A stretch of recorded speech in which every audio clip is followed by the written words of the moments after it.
Hello everyone, welcome back. This is me, Aflah Mahmoud from Engineering Empire.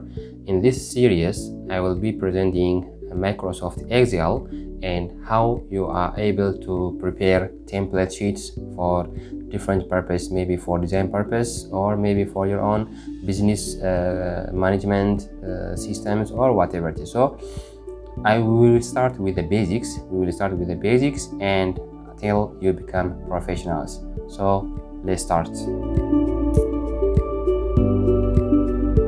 Well, when you open first Microsoft Excel, you will have this kind of interface, okay?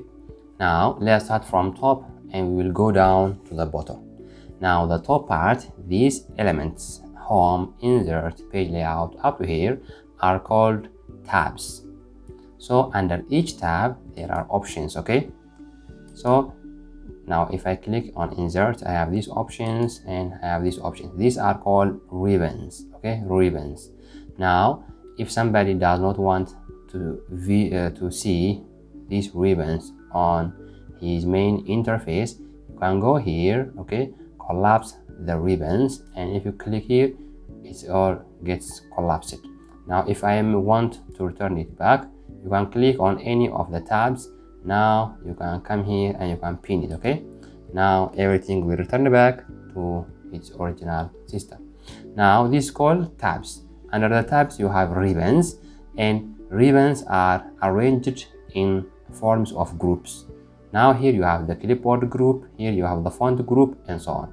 Under the insert you have this group, these groups, and so on, and it continues, okay, up to the end. Now under the groups there is some options here which you can play with to for different purpose, and under some of the groups do have at the corners some kind of icon that can be clicked here, okay? So if you, for example, click here, it will give you an additional options that you can play with. For example, subscript, superscript. For example, if you want to write x square, this is the superscript, and maybe H2O for water. 2 is a small number at the bottom. Subscripts, you can play with them, and so on, okay? Now the top is called the tabs. Then you have ribbons. Under the ribbons you have groups. Some of the groups do have some kind of additional options at the corner. Now if I go down a little bit, I have what we call name box here. The name box tells you the name of the cell that's clicked. Now this cell is the one that's clicked here. This, for example, I have clicked this cell, so the name of this cell is called D3. What is D3? We will come to it in a second, okay? Now this is the name box. If I come here, you have the formula bar. Now here you can write the formulas that you have.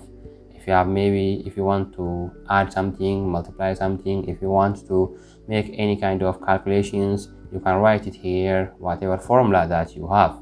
So this is its job, and we will see how we use it.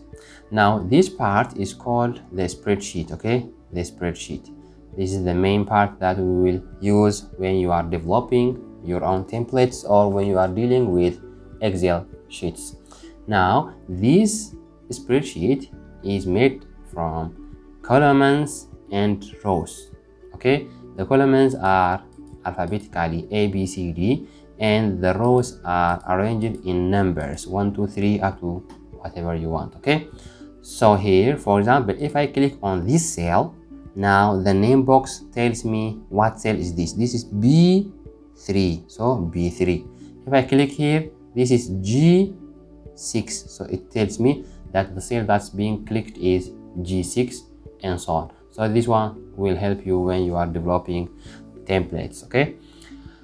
Well, let me go down somewhere here. So at the bottom here you have what you see it by a name of sheet 1.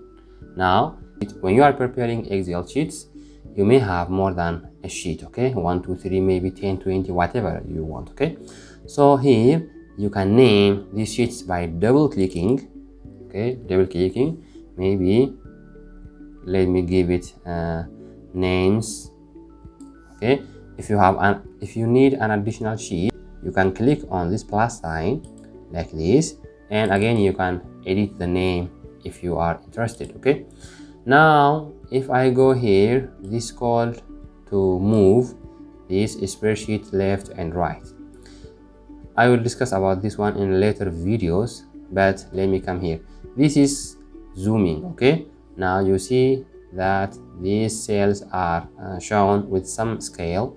Now if I want to increase the scale, I can go up like this until everything becomes larger in view, and maybe if you want to go down, you can minimize it as you want. Okay, so this is basically the interface explanation. That's all for this video. If you have any comments, please write on the comment box. If you have liked the video, please click on the like button. Thank you for watching. See you next time.